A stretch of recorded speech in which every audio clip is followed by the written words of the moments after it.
Hi, I'm Rita Wilkins, also known as the Downsizing Designer. Thanks for joining me tonight on my Tuesday evening Downsizing Facebook Live. And today I want to talk about the Quick Start Guide. It's a signature that I've created, signature Quick Start Guide to designing the life and the career that you love.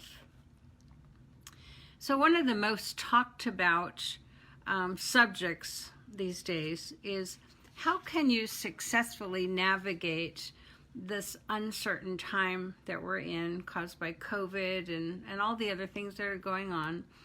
And in Bruce Feiler's new book, it's called Transition, Life is in the Transitions. He refers to life quakes, which are those upheavals that are big and they create a lot of uncertainty. So if you think of an earthquake, well, a life quake is very similar to that. So whether it's voluntary, meaning a divorce or, a strategic change in your life, or involuntary, such as job loss, death of a loved one, all of these things cause us to think deeply so that hopefully we can come out on the other side bigger and stronger, better and stronger. And so no matter who you are, where you live, what you do, every single one of us has in some way been impacted by the virus. And it's causing disruption in our lives, in our businesses, and it's causing a lot of uncertainty. So at some time, at the same time, the pandemic has actually created a time for us to slow down, to rethink, reimagine what's next. And in some ways, it's given us the gift of time to be intentional so that when we do pivot, we make a choice that is going to benefit us. So either to stay as we are, which there's no problem if that's what you choose, but sometimes people are just afraid, so they make no movement whatsoever and change in their life, during these kind of times, and then they live a life with regret. Or if you have a choice, would you choose to live a life with regret, or would you choose to live a life that you really love? One that you can design, one that you can create. So in some ways, there's no more perfect time than right now to rediscover, reimagine your dreams. What are those forgotten dreams that you've had? Or it's also a great time to create some new ones and to design and reinvent a life that you love, one that's full of passion and purpose and fulfillment. So as a designer, for over 35 years, my role is to think differently, to think out of the box, to, as my boys would say, my mom can see through walls, literally, probably, and figuratively. But in this couple of minutes, I just want to challenge you to think like a designer, to think differently, and to see your own life through a completely new lens. And I'm also here to tell you that you can actually design and live the life and the career that you really want. So there are 5 design steps that I've used for the past 35 years in designing interiors all over the country. And a few years ago, I started using those exact same 5 steps to help people design the life that they really want. And it's such an honor and a privilege to be able to do that because it works, and I've had so much success with the design component, with the interior design, but when I apply these then to coaching or workshops and so forth, I can kind of walk people through the steps that they can actually take to design a life that they really want. So the first step, and this of course is abbreviated, is to define what matters most to you and why. That's really at the heart of everything. It's the center of who we are. If I were working with you, I would be working with you with a mind map. And a mind map is a simple visual tool that we use to help you see the red threads, connect the dots between certain things. It helps you think out of the box. It helps give clarity. And it's both creative and analytical. So for those of you that are very analytical, this is it's actually something that I have a very analytical brain as well as a creative brain. And so I love using mind maps because it is so visual. And it helps you generate some completely different ideas. So the first step is define what matters most to you and why. And in this mind map, we would be looking at what experiences do you want in your life? With whom? So as an example, of course, travel always comes up, but sometimes it's something as simple as just having dinner with your family at the kitchen table every night. The next step, the next question would be, what things do you want? So if you want that big home, the big yard, or if you want a simpler cottage or beach house, whatever it is, what kind of things do you want? The next thing is, what kind of impact do you want to make? And in life, this is that opportunity, if you are designing your life, to actually say, when I'm gone, what will be left behind me? And this is a perfect opportunity if you actually design what you want to say about yourself and what you want to do now to make a difference. And the last part of that first step of defining what matters most to you and why is what you don't want. So it's very easy for people to say, I don't want this, I don't want that. But in your life, think about it. How many things are you doing that you really don't want? So for instance, overscheduling, going to meetings you don't want, participating in, different Zoom calls that you said, oh, I really don't want to do that. But you do it anyway. So if you were designing your life, you would actually put this down as saying, I don't want to do that anymore, and then make a decision not to do it. The second step in designing your life is to actually visualize it. So some people would use a vision board of some kind.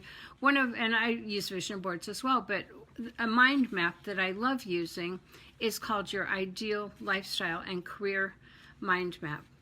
And hello, everyone. So nice to see everyone here. So when you visualize your ideal lifestyle, and if we were using a mind map or the visual tool, we would say, what do you dream about? So these are dreams that you might now have, maybe going to Australia, spending time with your loved ones, whatever your dream is. Write those down. And these are dreams that go back to the past as well. So things that you might have forgotten about. So resurrect those dreams, write them down. The second step in visualization is to understand the why that makes you cry. That's John Maxwell.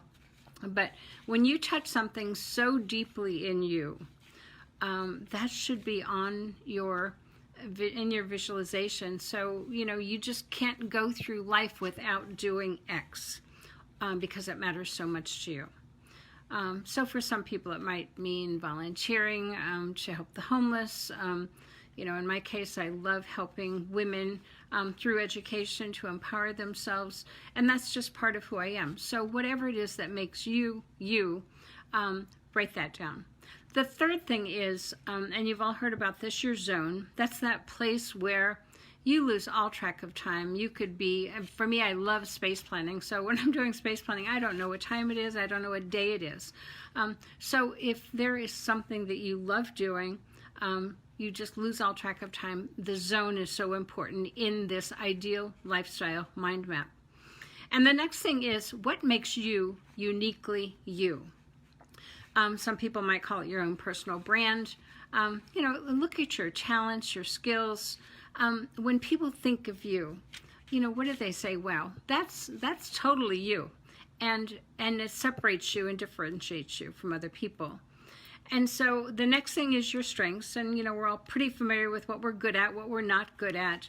But I always think of it as, what are you good at and what do you love doing? So if you could spend 80% of your day doing just that, what would your life be like? And then the last thing is what matters most. So this goes again to the heart of who you are, what matters so much to you. So it's totally non-negotiable. So time with your loved ones, you time, whatever it is that you crave and need. So all of that has to do with the second step, which is the visualization, visualizing your ideal life and your ideal career. And the third step in designing the life that you love is, it's kind of a fun step. It's brainstorming and ideation. So if you have a friend or a group of people that you just keep throwing out ideas and it just gets bigger and bigger and bigger, that's really what ideation is. It's helping you think out of the box, create ideas and solutions.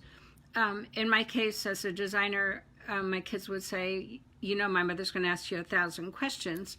Well, the way that I get to know about people is to ask them 1,000 questions. So start doing your own self-assessment. What questions will you ask yourself to stretch yourself, to go beyond your lens right now? So what I'm trying to do is help you see through walls of your own life, to see your life through a completely new lens. And what you start to do then is you see your life through a different lens. You see more possibilities for what could make this ideal life for you. And then the fourth step in designing the life that you love is to prototype it. I call it putting your toe in the water. So for me, I had never lived in a city before, although I loved visiting cities. My boys lived in major cities. And I thought, okay, well, when I downsized, what would it be like to live in a city? Well, so I've lived in Philadelphia now for 3.5 years, and I've become a city girl. So what you do in the prototyping phase, you are testing, you're analyzing, you're assessing. Do you like it? Do you not like it? Many people, for instance, going on college visits, to go test to see if your son or daughter would like this college, whether you would like visiting there, whether you could see them there, whether they can see themselves there. So you're kind of testing the waters. People who are looking for retirement homes, frequently they'll go to a place for a month or two, and they will, they'll test the waters to see if that's a place and neighborhood and community that they would want to live in. So that prototyping, or the toe in the water, is very much a part of the practice of designing a life that you love. And the last one is actually creating a blueprint. So a blueprint, meaning a plan of action, having goals, timelines, and what action steps are you going to take to actually make this happen. So, from the beginning, it's to define what matters most to you and why. The second step is to visualize your ideal lifestyle or your ideal business or career. The third is to brainstorm many ideas to see which one, and there's something in that brainstorming that I forgot to mention. I call it the magic of 3. So you might list 25 or 30 things that really are interesting to you, but then you want to winnow that down to about 3 or so. And then prototyping, the toe in the water, and then the last one is creating a blueprint. So these are my 5 abbreviated steps to designing a life that you love. It is truly just an overview. If we were meeting together, or if you were in a workshop or a webinar, if I were coaching you, we'd have a much deeper dive and get a lot more out of that. But I thought I'd just give you a quick overview. So if you want to learn more, you can go to my website, Rita Wilkins, at ritawilkins.com, schedule a 30-minute call with me. And also, there's something on my website that might interest you, that might also help you here. It's called the Reverse Bucket List. So if you were to go to my website, just look for the Reverse Bucket List.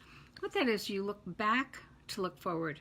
It's an inspirational guide. All the things that you've accomplished in your life. I asked you to list about 50 things that you've done that you're really proud of, or lessons that you've learned from. So it's very inspirational. It helps to generate a lot of ideas about what you do want in your life, what you don't want in your life. And anyway, so I hope that helps today. I look forward to seeing you again next week, 7 o'clock. And then also, if you have not joined me on Thursdays at noontime, I talk about things that are designed. So this week I'm going to be talking about making do. So ways that you can have a completely new look without spending any or very little money. All right. Have a good night, and thanks again.